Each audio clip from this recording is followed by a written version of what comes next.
coachdebbfitness.com and cellulitecircus.com.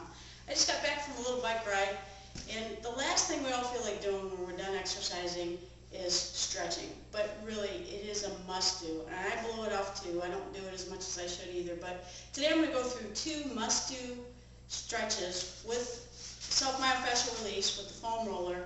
We're going to do the foam rolling, and then we're going to do a static stretch right after it. That gives you the best stretching effect. We're going to do 2 must-dos that I suggest you do after any type of cardio, especially biking, running, or any of those repetitive type movements. So the first one is, hopefully you have a foam roller. If you don't have a foam roller, I've got a link on the blog that you can connect over to Perform Better and purchase either a 3-foot roller or even a mini little 1-foot roller. But anyways, with the foam roller, we're going to do the hip flexor IT band stretch and roll first. Now, the IT band is just a band of connective tissue that runs down the side of your leg that gets really knotted up and gets kind of tightened up when we do those repetitive cardio movements. So we're going to do the IT band roll first. You're just going to put the roller on the floor and then lay down on your side on the leg that we're going to stretch, and we're going to roll and stretch our left leg first.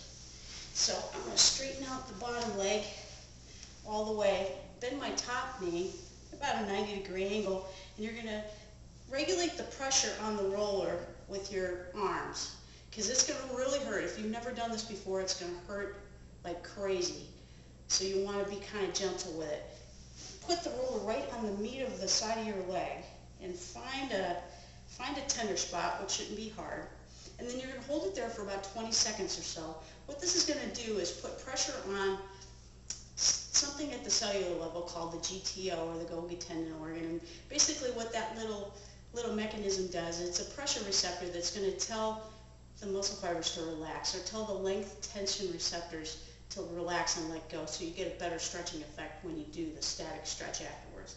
Now my little spot has already started to relieve, so after that relieves and the pressure goes away and the tenderness goes away, or the hurt like crazy goes away, just move the roller out of the way. And I'm going to do a hip flexor stretch on the leg that I just rolled. So in order to do that, I'm going to bend my bottom leg 90 degrees, and then my top leg that I haven't stretched yet 90 degrees. Make sure your foot is flexed, and I'm going to tighten the glute on the side that I'm trying to stretch so we can get the front part of my leg, or my hip flexor muscles, to relax because of that reciprocal inhibition thing. That's another physiological thing that I'm not going to go into too much depth here, but tighten your butt and the front part of your leg will relax. So I'm getting a nice good stretch here. And then you can go ahead and do that 2 to 3 times each side, and so you can make sure you get out a lot of the tenderness and everything. So then I would do my other side, and then the other stretch I want to go over today is the calf roll and calf stretch. Especially with biking and running, you want to make sure you get those calves stretched out and release all that myofascial tension. A lot of people get plantar fasciitis when they don't stretch properly, and they have a lot of issues down the road, so this should help prevent that. In order to do that, the calf roll and stretch, you take your roller again, put it out in front of you, and I'm going to stretch my left leg and roll my left calf. So I'm going to put the calf on the roller and then put my right leg on top. And I'm going to try to find a spot that's nice and tender, which shouldn't be hard to do either. Usually we get a lot of tenderness and tightness on the outside of your calf, so I'm going to do the outside of my calf first. There's a good spot right there. And then you can regulate the pressure with your arms again. I can kind of lift myself up a little bit to get a little bit more hurt on. It's like it hurts so good. And then I'm going to hold it here for about 20 to 30 seconds until that pain or tenderness kind of goes away and dissipates a little bit. That's when I know that thing at the cellular level that we want to happen happens. So it's almost letting go there for about 20 seconds or so. It's probably not even 20 seconds, you can start to feel it.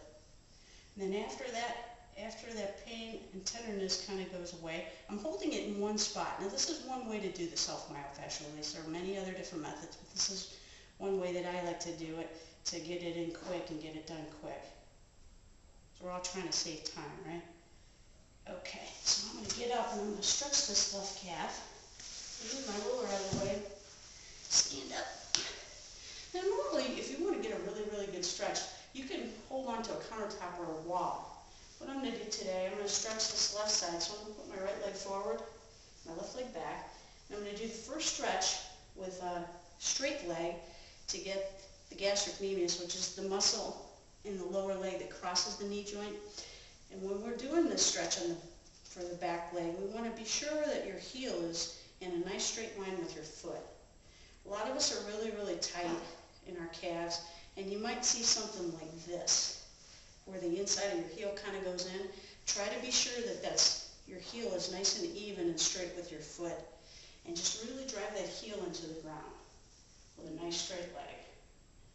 And you can kind of, again, you can flex the front part of your foot and kind of curl your toes up. That'll give a better stretching effect in the calf area as you press your heel to the ground.